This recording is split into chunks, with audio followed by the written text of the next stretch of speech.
Hello, hello, hello, hello, YouTube. This is Willie Cartwright with From Save to Sane, this week's edition of my podcast. Good morning, depending on where you are. Good afternoon, where I am. Even good evening to some of you. And for those of you who will be watching this on the replay, hello. I appreciate it. I really appreciate everyone who is joining or will be joining. Let me know that you're here. Say hello in the comment section. Let me know that you can hear me and that the sound is good. Um, I think I will have my co-host at some point if she decides to come today, but I think she will. I think she told me that she would. No problem. She has a lot of things going on, but as always, I always start off by thanking her thanking her for all the work that she's done to help me to get to where I am and everything that she will continue to do and has committed to doing. I'm very appreciative of her. That is Taisha Essick, my co host, the person who really got me going on this thing here. So I definitely appreciate her. Like I said, hopefully she'll be joining. If not, then we will do this podcast today without her and hope all is well with her.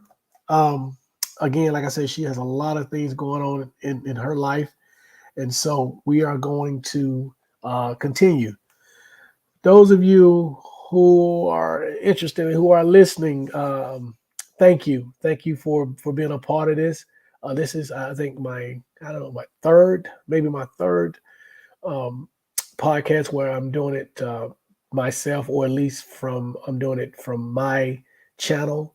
That channel on YouTube is From Saved, the number two, Sane, From Saved to Sane. I think I'm up to 22, 23 videos on that channel now, so you can check those out. And here we talk about mostly things related to religion, um, secularism, if you're a skeptic, if you're a believer, if you're atheist, if you're agnostic, whatever faith you are a part of, we discuss those things. Hello, Sharon. Thank you, Sharon. Greetings, D. Cheney. I appreciate it. Thank you. Thank you, guys. I just want to say so today, really quick, for those of you who may not know my background, I'm just going to be brief of why I'm on here. I was a Christian for 40 plus years. I grew up in the Bible Belt, grew up in Alabama, Birmingham. I was born in Huntsville, but raised in Birmingham. Spent time in Tennessee for a while and have been living in Georgia, Metro Atlanta, Decatur to be exact for the past. I've been in Georgia for the past 26 years, I believe 26 or 27 years, and I've been in Decatur for the last five. So I spent the majority of that time in Gwinnett. For those of you who are familiar with the Atlanta metro area, I walked away from Christianity in 2015. I actually have a surprise guest on. Let me see if I can get her on here. Um, see if I can get her on as well. Hello, Gigi. If you can hear me, not sure if you can hear me. Um, Gigi came on. So Gigi is, and I apologize for kind of being all over the place. Well, Gigi is a surprise guest. Gigi and I, we are part of a group that talks about religion from a spiritual standpoint and that kind of thing. I am always the contrarian of the group. Gigi is I guess the word for it would be a very spiritual person, but she's a person who have tremendous amount of respect for a tremendous amount of respect. I often said to her, if all Christians were like her, and my mentor, a guy by the name of Steve Sherrod, then Christianity would be a much better, a much better thing.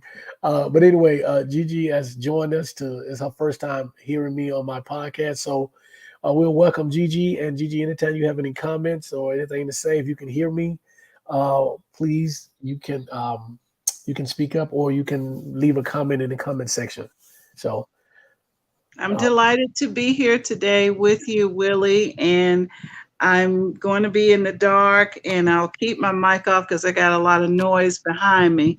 But delighted to be here and looking forward to your thoughtful insights.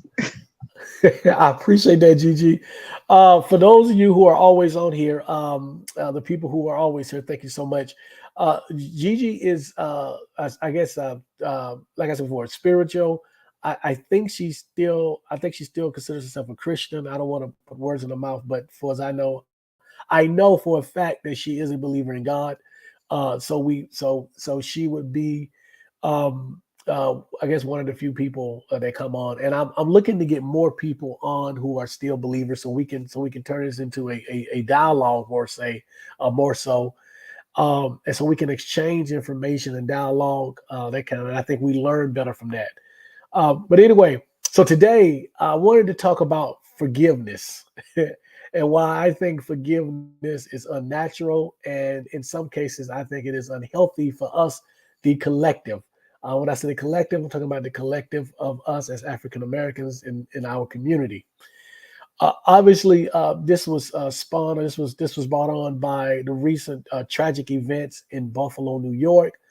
um, that those events, and those of you, all of you are pretty much aware of what happened in Buffalo, New York this past week. I think it was Saturday or Sunday, where a white supremacist 18-year-old drove almost 4 hours to Buffalo and a predominantly black community in Buffalo, walked into a Tops grocery store and shot 13 people, killing 10 of them. All 10 of those people were African Americans. He specifically chose that community because it was majority African American. Uh, this rings this is important to me for a number of reasons. Obviously, it is the unnecessary killing and murdering of human beings.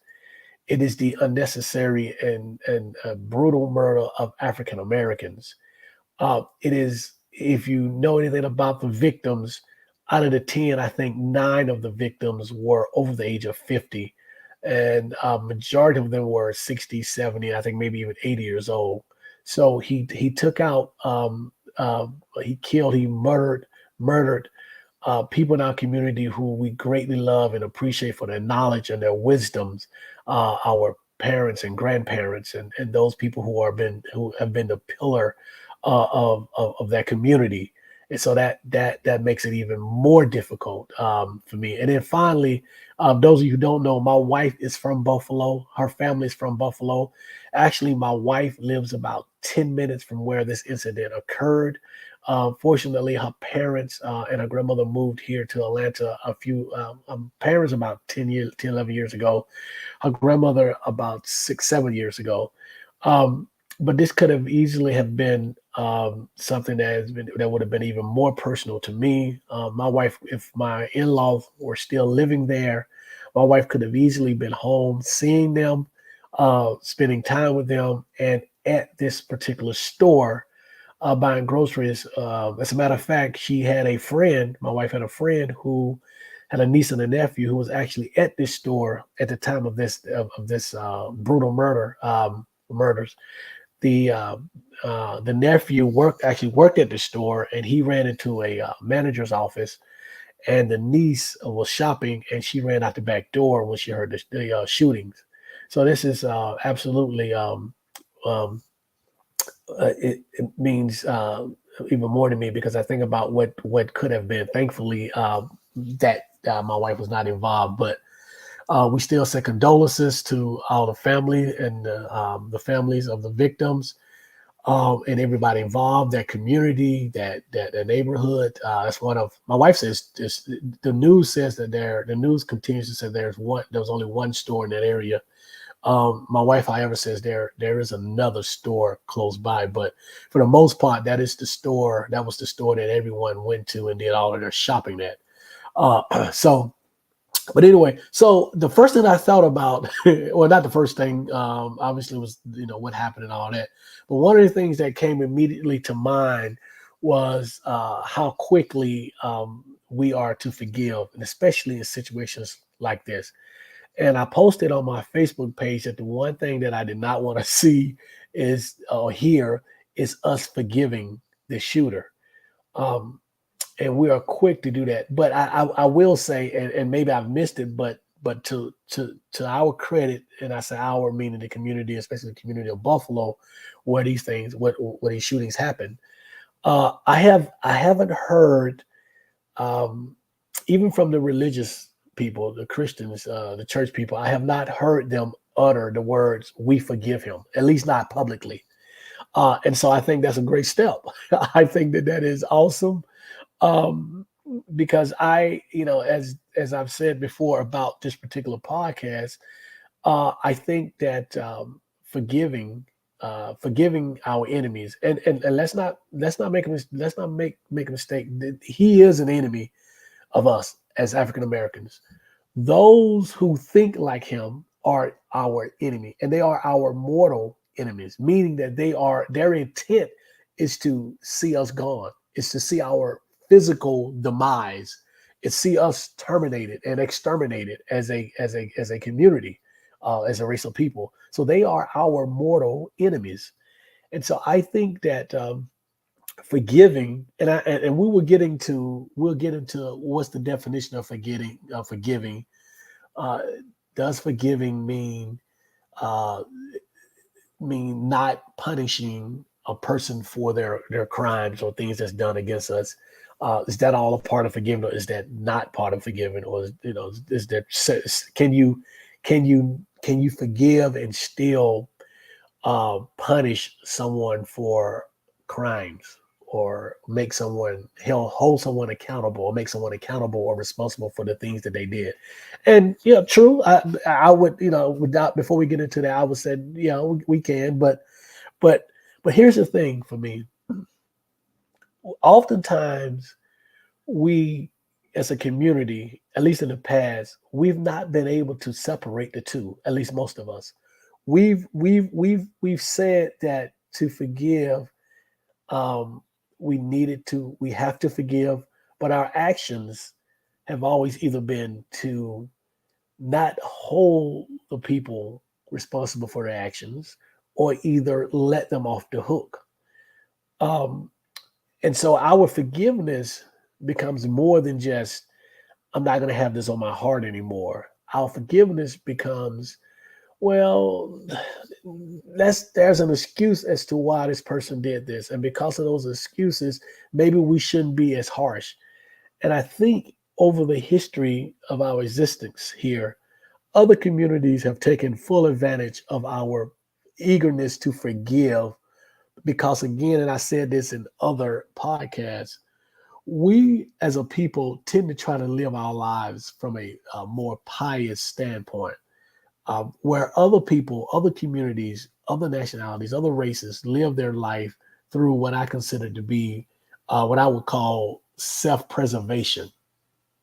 And so and so those are the communities, especially the historically oppressive white community, have taken advantage of our eagerness and our willingness and our ability to forgive them. And so they've done things to us, and then they've asked us, or to the point that we don't even have to ask us. They expect us to forgive them and carry on, and then these things continue to happen to us.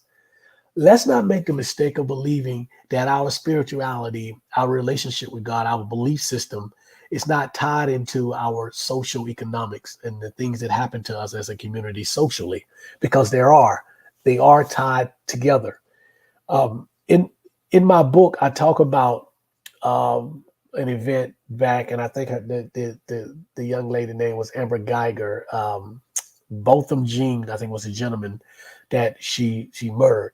But I talk about the trial in the book, and during the trial, the judge and the bailiff, who were both African Americans, um, went out of their way to console the defendant, the person who had committed the crime, by stroking her hair. The bailiff did this, and the judge gave the Bible, or gave the defendant a Bible. Uh, this is even after, I think, Botham's mother, not his brother, one of the members of his family, publicly said, "I forgive her." Right? Um, she comes after that. The judge gave her what I would consider, and what many would consider, a more lenient sentence than what she should have gotten. And I think all of that is a direct reflection of our eagerness, in this case, the judge's eagerness and willingness to forgive and to show that forgiveness from a practical standpoint. So for us, it's not just enough to say I forgive. We try to go out of our way. We have to go out of our way to show that we forgive. And we show this by doing this in a practical or objective manner. In the case of the judge, she showed that she had forgiven or was forgiven as part of the community, a representative of the community forgave this lady for killing both of them by giving her a lighter sentence. I've talked to and I've seen situations, and I've actually spoken to um, white people who will say the same thing. They will say, listen, we forgive, but here's where there's a difference.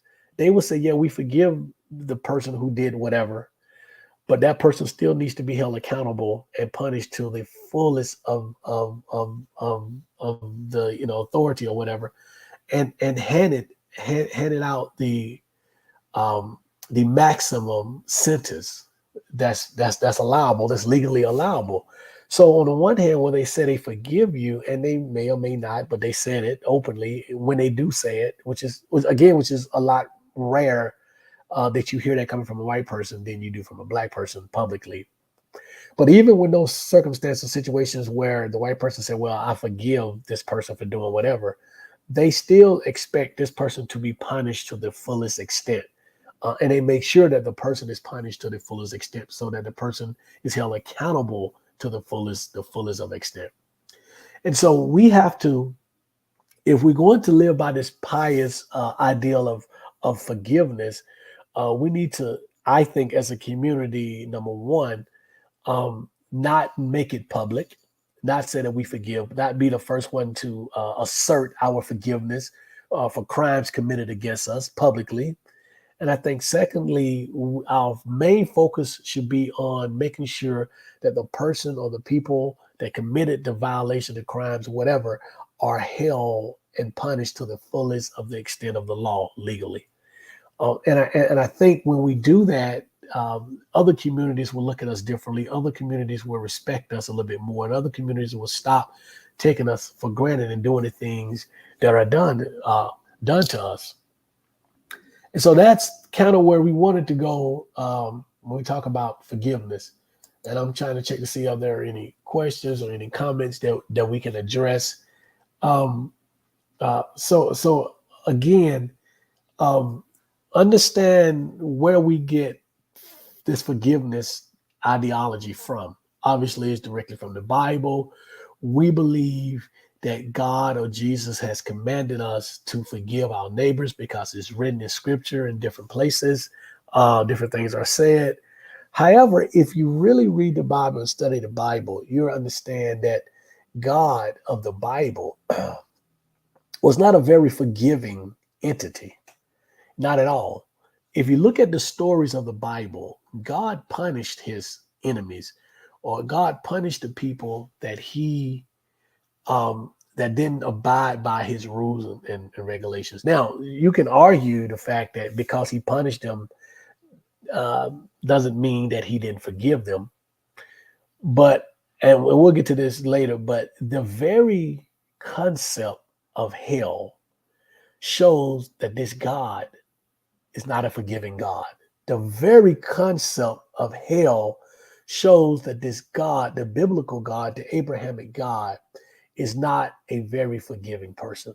But if we go all the way back up to the beginning, we look at the things, we look at what Adam did and what Eve did, and the fact that they were kicked out of paradise, kicked out of Eden.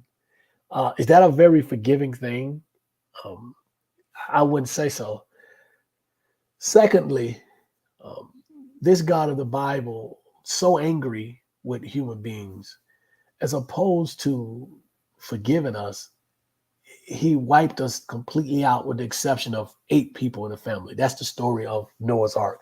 That is exactly what the story is. God was so upset with the way mankind was acting that he decided to kill every one of us with every human and every animal, which I don't understand what the animals did wrong, but every animal up to, with the exception of 8 people left in the family, right? And so that's not a very those are not the actions of a very forgiving God.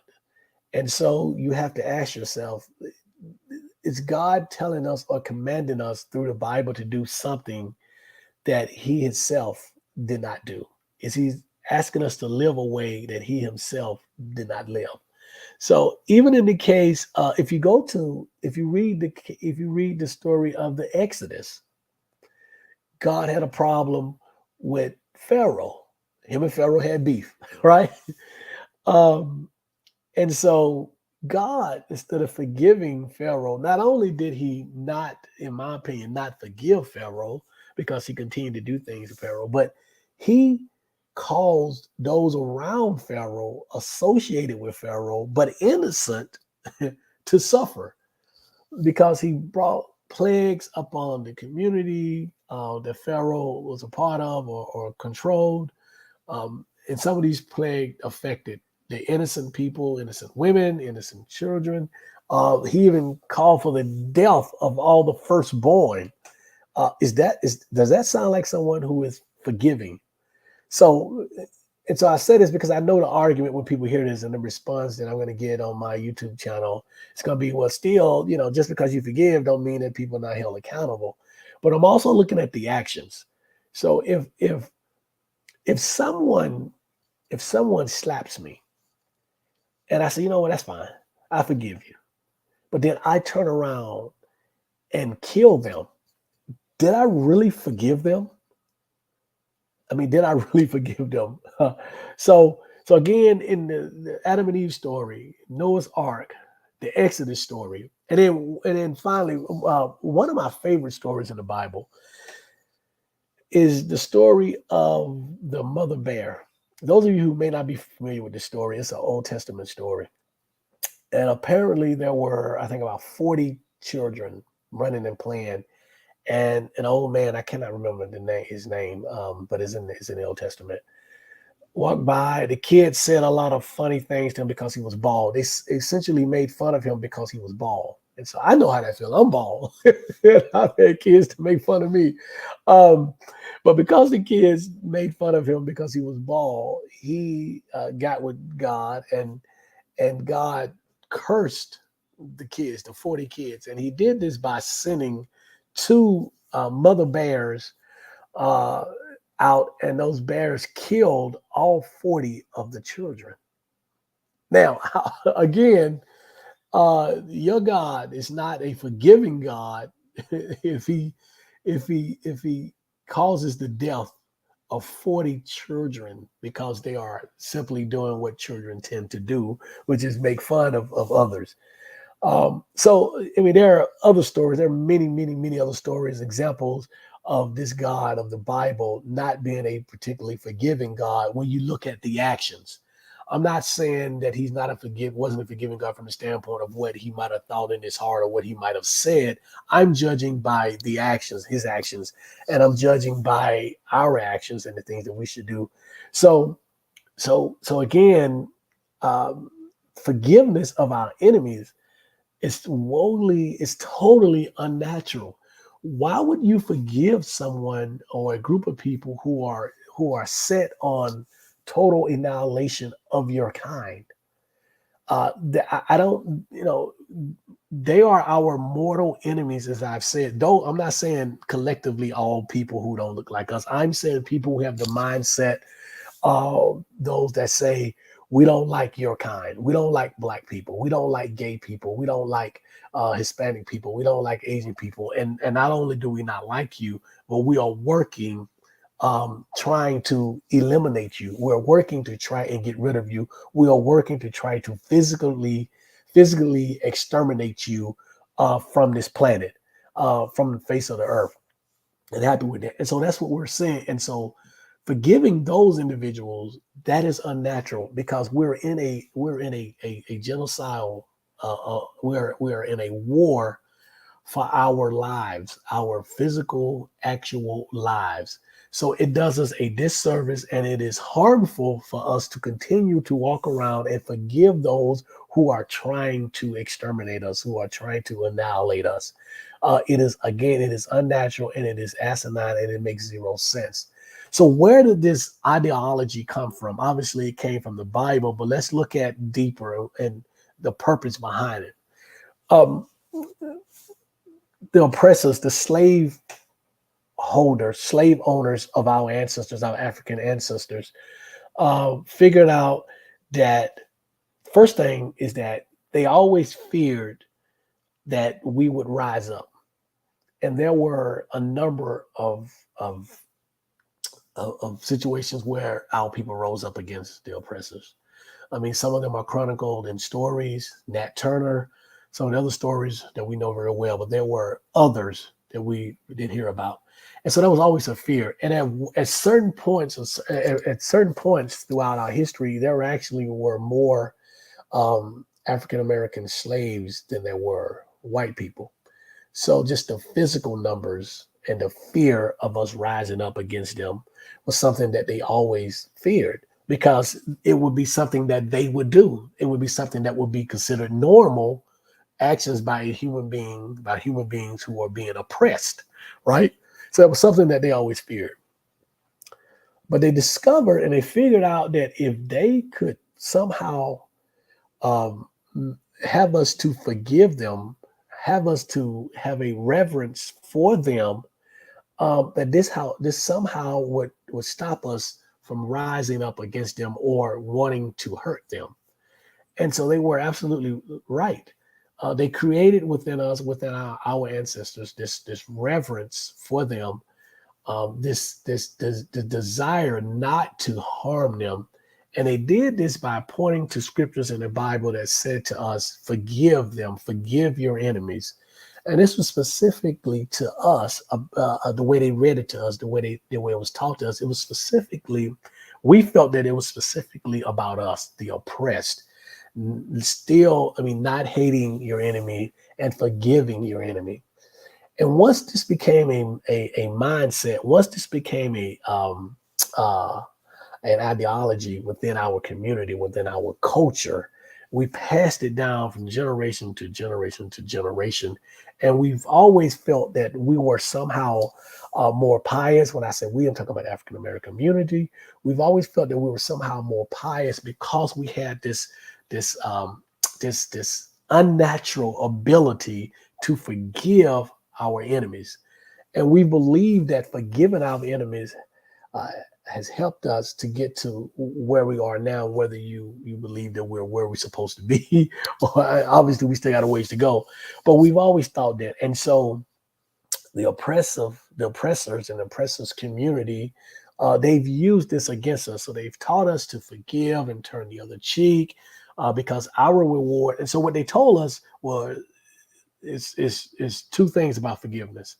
Number one, if we forgive and if we turn the other cheek, our reward would be in heaven. And so that implied that the more we forgave them, the closer we would be to heaven, the better our chances are would be to get into heaven, right? So they told us that. They said, well, if you forgive us, your reward would be in heaven. And then the second thing they told us is that, listen, uh, don't you worry about the things that happen to you because you have a God or a Jesus that will fight your battles. Turn it over to God. Let God fight your battles. And you can look at that now. Those of you who are still active in the church community or have friends or family members like I do who are still active in the community or look at social media, whatever. Uh, excuse me. You see it and you hear it all the time. We're quick to say, this battle is not ours. I mean, there are songs and there are quotes about it. This battle is not ours. We let God fight it. We let Jesus fight it. Whether it is literal or a figurative thing, we still believe that we're supposed to forgive. We're supposed to turn the other cheek. We're supposed to let God fight our battles. And if we do this, our reward in heaven will be greater, and so forth and so on. If you look at our social economic conditions, and I said this at the very beginning, our faith is tied to our social economic condition. And so if you look at where we are from a social economic standpoint, this ideology has hurt us deeply. We've allowed other communities to step on us. We've allowed other communities to walk on us. We've allowed other communities to abuse us. And all we've done up until recently is turn the other cheek and forgiven them for the things that they've done to us.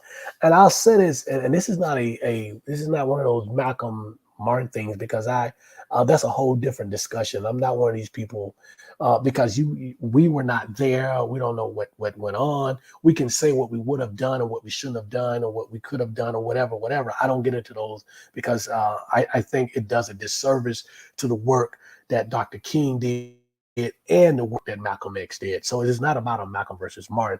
However, I will say this though, especially in the years following the death of Malcolm and Martin, we should have been more progressive and more forceful in our actions, in our pushback. We did go through a period of time where we were a lot more passive and a lot more docile during that period than we should have been. Being docile and being passive um, was necessary at a certain point. When I'm talking 30, the last 30, 40 years, we've been way too docile. We've been way too relaxed. We've been way too, dependent on something external to us to fight our battles. And so it's put us where we are now, right? And so now the younger generations coming along and saying, well, we're not. And let me be clear with this. I really hate this. We're not our ancestors. We're different. I think that's one of the worst things, one of the worst phrases that our community has come up with. It shows a total disrespect for our ancestors and what they went through. You don't know what you would have done in that situation. Things would are totally different. So it is a total disrespect when our young people say, "Well, we're not our ancestors," and da da da, meaning that we would handle things differently. You don't know. Things were complete. As the great philosopher Mike Tyson once said, everybody has a plan until they get hit in the face. That's to say that you might think that you would have done something until you're in that situation. So I hate that whole saying that we're not our ancestors, blah blah blah. But what I do acknowledge and recognize and appreciate is the energy that our young people have and the desire to say we're not going to just what appeared to us to be laying down that our ancestors did, even though it wasn't. We're not going to do that. We're not going out without a physical fight. And I appreciate that very much so. And so, like I said before, I think over the last 30 and 40 years, us being so docile and so forgiving and so quick to turn the other cheek has allowed others to continue the oppressive behavior toward our community. And the results of what you saw in Buffalo and what we've seen in other communities in recent years. They understand that they can harm us. They understand that they can kill us, and there will be very little repercussions, whether that be from the authorities that we pay through our taxes to serve us and to defend us, or whether it be from us physically. From us personally, there will be very few repercussions, and that is largely because of our collective identity of being a community that is quick to forgive and quick to turn the other cheek. And so again, it is asinine of us to continue to forgive and turn the other cheek and allow these things to happen. And again, as I've said many times in this podcast, I know the pushback and the argument that I'm going to get from Christians or believers who are going to say, well, because we forgive don't mean that we don't want. I am telling you, our actions show that we forgive and we allow others to continue to do the things that they're doing to us. I would rather for us to take the whole word forgiveness out of our vocabulary, especially when it comes to those who are out to harm us as a collective community, those who are out to annihilate us and to get rid of us and to do away with us. I would love for us to take forgiveness, turn the other cheek completely out of our vocabulary. because the only thing that these people respect is more force. And I will be the first one to say that. And I know I'll take a lot of heat for that or whatever, but we've tried everything else. It is not our responsibility, and hear me closely, it is not our responsibility as African Americans to meet white people halfway. It is not. It is not our responsibility to meet them 25% of the way. It is their responsibility to do the work. They're the ones that started this whole racism thing. They're the ones that oppressed our communities, and we've tried everything. We've tried to see it their way. We tried to meet them halfway. We try to do everything else. It is not our responsibility. We are, for lack of a better word, we are the oppressed community from that standpoint. Not literally, but from that standpoint. Historically, we've been the oppressed community, and their community have been the oppressors. So why would you ask us to meet you halfway? This is not a kumbaya moment. We're not gonna hug and meet halfway and I love you and let's all work together. No, you need to do the work because it was your fault, your people, your ancestors, your parents and grandparents and great grandparents and so forth and so on that put us in the position that we're in. So I expect you to do 100% of the work. That's just what it is. We have very little power in this country to change, to make changes. The reason why, and I say this, and I want people to hear this when I say this. The reason why we still have things like that happening in Buffalo still going on, the reason why we have the racism and the xenophobia and the sexism, all the things, all the isms that we have is because the people who are part of the community that's inflicting the isms on the oppressed communities are not stepping up, are not saying anything, are not saying, listen, you're wrong. That's why we still have it. If you are a white male and you have a family member, a friend, a coworker, a colleague, a cousin, a sister, a brother, whatever it is that you know that is racist and has these ideologies about being a superior race and white supremacy, and you're not saying anything against it, then you're part of the problem, right? If you have a friend, a family member, someone close to you that is homophobic, right, and you understand that this ideology that's out there against homosexuals is harmful, and you're not saying anything, then you're part of the problem. Same thing with Asians and Hispanics. If you're not saying something, especially to the oppressed, to the oppressive, the community that's doing the oppression. In this case, in the United States, that is the white community. If you are white and you know people that are who believes in white supremacy, who degrades other races, and you're not saying anything and you're not doing anything, then you are part of the problem. And that goes for everybody I know, my friends, my colleagues, exactly. And so, again, it is not our job to meet you halfway. It is not our job to grab you and hold hands and say, well, let's be friends. This is not Rodney King. There ain't no let's get along. We've tried all of that. We've tried to get along with you guys. We've done everything that we can beyond what we're supposed to do. So if this thing in this country is going to get better, when I say this thing, I'm talking about racism.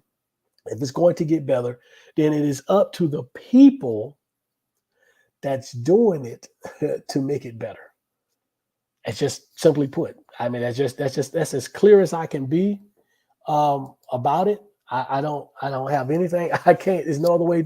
I don't sugarcoat it. And I think we mentioned on this podcast a few weeks ago that we would do less sugarcoating if I was doing any at all, but we would do a lot less sugarcoating because I think these things are important. These things have to be said. Again, how it relates to our spirituality, Christians, is that it is the very foundation of it. That teaching us to be docile and forgiving and turning the other cheeks. When I've pointed out to you earlier that even in the Bible, God wasn't a forgiving God. And so that's something that we just have to get rid of because we're not going to make other communities respect us if we continue being floor mats, being something, a community that allows other communities to just walk over us and walk on us. It is what it is. We've tried everything else. So my suggestion is that we try something different. And so that's where we are. Let's see what kind of comments we have. D. Cheney said it makes my blood boil. Me as well. Me as well. Jess DeWitt. Let's see. Eva Boutique Emporium. Good afternoon, Eva Boutique Emporium. Hey, Taisha has joined us. Greetings, Taisha. Do you want to come on? We had someone else, but I think we could bring you on. Gigi is kind of just listening right now. Gigi, since you are one of the few uh, Christians or I would say Christians, believers in God that's on with us, do you have a comment if you can hear me? Do you have a comment or a question or whatever? Not sure if you're here. Uh, you can just chime in whenever. So Taisha is in the car. She's in the car looking busted. That's all right, Taisha. I don't think that you could ever look busted, but I appreciate. That's fine. But I appreciate you joining us. Thank you so much. And so, as I said before, uh, Taisha is as responsible for this as I am. She's pushed me. So if you don't like what I'm saying, then you can blame Taisha too. Let's see, D. Cheney. They built military might through centuries of slavery and heavy taxation. Now, American doesn't have to be fair or pay his debts. Absolutely. Yep. Let's see. Sharon, thank you for joining us again. Sharon, thank you for your comments. Yeah, absolutely. And so those are the things that we're talking about. Again, just talks about why I think forgiveness is just unnatural, and it is more importantly, it is harmful and has been harmful to us. I want us as a community to be able to stand up on our own. One of the reasons why I decided that once I left religion, that this would be my life's mission is because I realized that the mind controls everything. How you think about stuff controls everything. And so I thought to myself, um, what single entity has um, more power on the way we think, more influence on the way we think than anything else in our community? And I realized that it was the church. And so everything that we are, everything that we get for the most part, us as African Americans, our community for the most part, is due through the church.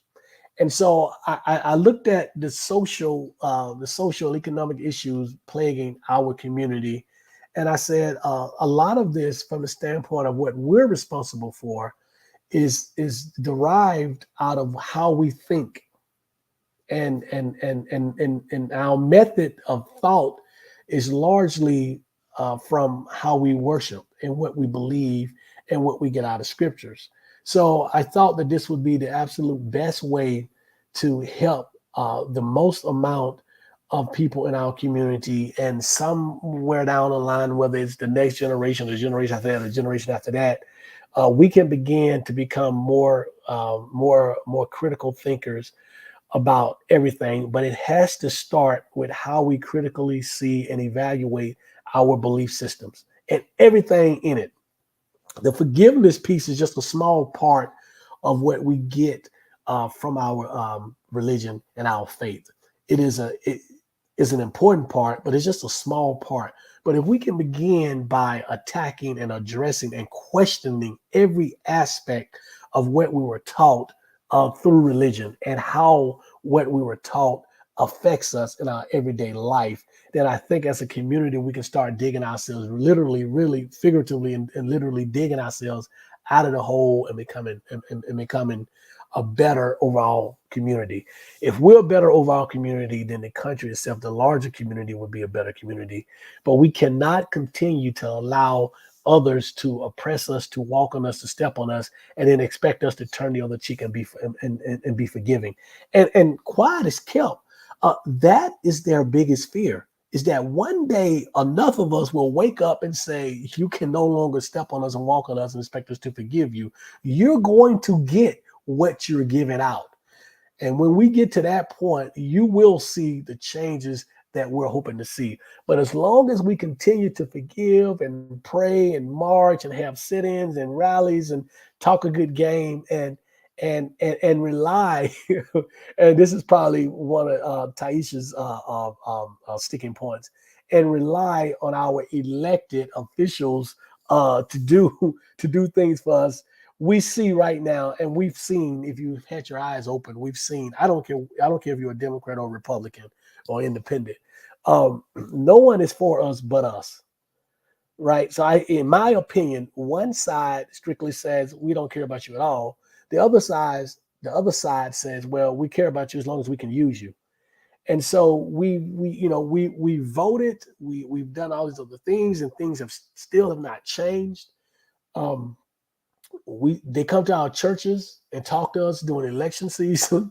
They make promises, and those promises are broken. But again and again and again, we continue to do the same thing. If you continue to do the same thing, expecting a different result, that is the very definition of insanity. So we have been an insane community for a very long time. And again, I'm not telling people not to vote. What I'm saying is that we should be more strategic about our vote. We should make sure that if we're going to vote, that we get the things for our community that we need. But again, that requires us to be headstrong, that requires us not to be docile and not to be passive and not to be afraid. And that requires us to do more than to pray and march and protest and have sermons. It requires a whole lot more than that. And again, how this is connected, it goes back to our frame of mind. It goes back to our mindset, and it goes back to the thing or the thing that affects that more than anything else, which is our faith and our belief systems. So I challenge all of you, not just the people that are listening, the people that will be listening. I challenge you to go back to those in your community that you know. Challenge them to look at things differently. Challenge them um, to look outside of the way that they were raised spiritually and the things that the box that they're in from a spiritual religious standpoint. And let's look at things differently, because I say this to my wife all the time. When I was in college in the 90s, the late 80s, early 90s, I had so much hope for our community. I saw things, I saw a change. And shout out to my alma mater, Alabama A&M University, one of my alma mater, but that's my undergraduate university. So much love for my school, Alabama A&M University. It turned me from a boy to a man. I had tremendous experiences at my school, Alabama A&M University. But I had so much hope in our community. The things that I saw, we were proud of ourselves. We wanted to do better as a community. We wanted to bring each other along. We did so much. Now, to my wife now, I don't see it anymore. I don't know where it's gone. I don't know if people my generation, we just got old and quit and given up and whatever. But I felt so much hope in the late 80s and early 90s and what I was seeing in our community. Now I'm just not sure. So tell the people around you, let's do something different and get a different result. Um, and so Truth Seeker 1959. The most depressing sound to me is we should. The most depressing song. Okay, like it's a song to me is "We Shall Overcome." We should have overcome 400 years ago. Truth Seeker, I am with you. What's more than 100%? A thousand percent. Those of you who are just now on, I introduced Gigi earlier. Gigi and I are part of another group that kind of talk about spiritual things. But in this group that we're in, a few months ago, I mentioned that I'm not satisfied with the so-called progress that we've made as African Americans in this country, because we started from a situation that we shouldn't have been in to begin with. By the very nature that we are human, not only are we human, we are the first humans on the planet. We should not have been second class citizens. We should not have been three-fifths of a person to begin with. So, no, I'm not happy with the progress that we've made, because we started from a position that we should not have been in, and we're still collectively at the bottom, right? And so I agree with you, Truth Seekers. Truth Seeker 1959. And so we're still overcoming. Why are we still overcoming? I agree with you that shouldn't be the case. So yeah, and I don't even like the song, and whenever I hear it, it just it turns me. So yeah. Any other comments? What other comments do we have down there? Anybody? Comment, question, concern, suggestion as to how we can make this channel better. We can get it out to more people. If you think that it should be out to more people, I do. I think so. Anything from you, Gigi? I think Gigi just left. But anybody else out there, if you have any friends or family members or colleagues who are believers, please invite them on so we can have a dialogue and we can get some better insight and ask questions of them as they ask questions of us. So yeah, so just anybody, any questions, any other comments before we wrap up? I think got about 10 minutes and then we'll kind of wrap up. It's probably went a little longer than I thought it was going to go. But as you can see, I can pretty much talk forever. Only because of this subject, it means so much to me and I'm so impassioned about it. And it connects. It's more than just our faith and what we believe and don't believe. It's how that belief affects the rest of our lives and how those beliefs affect those around us and especially our community as a whole. Um, I think that as a collective group, we are somewhat sick and we don't know it because we've normalized behavior and thought processes and things in our lives that are detrimental and destructive, but we've made them normal, right? Um, we've done the same thing for over and over and over. We oftentimes in our community say that we're not a monolithic people. However, I think that we are the most monolithic people on the face of the planet, at least from what I've seen. I could be wrong, but uh, a large majority of us vote the same way. A large majority of us believe the same way. A large majority of us are believers, more so than any other community. A large majority of us live in the same type of communities and the same type places. A large majority of us think the same way on a myriad of issues. Um, and so I just want us to, again, do a better job of thinking critically through everything. But for me, and I think for the betterment of the community, that has to start. It has to start with our faith, our churches, our belief systems. Because, first of all, that is what we hold in the highest esteem. If we have the courage and the guts to re-examine our belief system, and if that in that process of re-examining your belief system, it leads you back to that belief system, I'm fine with that. But don't be part of that belief system without doing a critical examination of that system and why you believe that system, and more importantly, what those beliefs, how those beliefs affect the rest of your life and the remaining of your life. Um, if you embark on this journey and you start to question and critically examine your belief system, and it leads you somewhere else, don't be afraid. Embrace it, because this is a continuing journey. This journey never ends. And so you might come back to whatever you believe later on. You might find something even better, or you might decide that none of this is for me. But at least you would have done your homework. At least you would have done the critical analysis that is required to be a part of something, in my opinion. And if you're going to be a part of anything, you should do a critical analysis of it to see if it's really best for you. And so if we are able to do that with what is for most of us the most important thing to us, then we can do that with every other aspect of our lives, our job, our relationships, our money, our finances, everything else. But to me, for African Americans, for the community, for our community, it begins with re-examining this thing we call Christianity or Islam or whatever faith that you're a part of.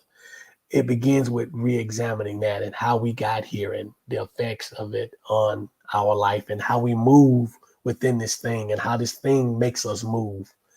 Um, so that's really it for me. If there's Cheryl, thank you. I love the conversation. I thank all of you for being here. Oh, I have to talk about the book. You see at the bottom here, pick up my book, From Saved to Sane, My Journey Away from Christianity, available on Amazon. Here's what the book looks like. From Saved to Sane, My Journey Away from Christianity, and why Christianity has been detrimental to the African American community. Willie Cartwright, that is me. If you want a signed copy, then I think I put my Cash App in it before, but it's really easy. My Cash App is Willie Cartwright, CartWright,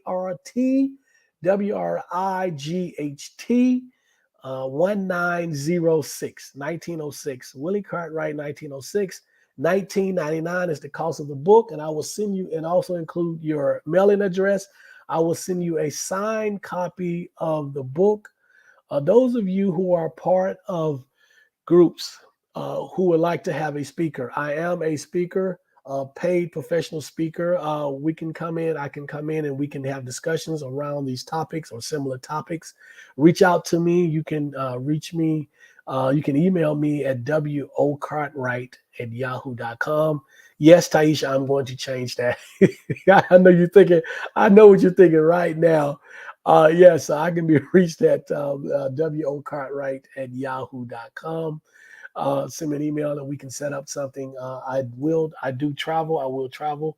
But yeah, so if you're part of an organization or you want to bring in a speaker, a paid speaker, and we can discuss these topics.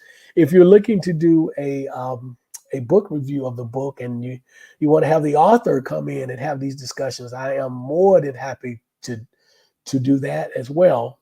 And so if that is it, thank you, Taisha, for joining from the car. Thank you, Gigi, for coming on. Thank you, D. Cheney. Thank you, Truth Seeker. Thank you, Sharon. Who else did we have? Let's see. Uh, Eva Boutique Emporium. I don't know why I have such a problem with saying that. Just DeWitt. Sharon again. So thank you all for joining us, for being here today. I appreciate it, appreciate it, appreciate it. Can't tell you how much I appreciate it, but thank you so much. Look out for next week. We will be doing another one next week. Invite your friends, invite other people. Those of you who have not subscribed to my channel, please do. Those of you who have friends, have them to subscribe to the channel. Please, please, please. The channel is growing. So have them subscribe to the channel. That is it for me. Thank you. Willie Cartwright, From Saved to Sane, my journey away from Christianity. Talk with you next week.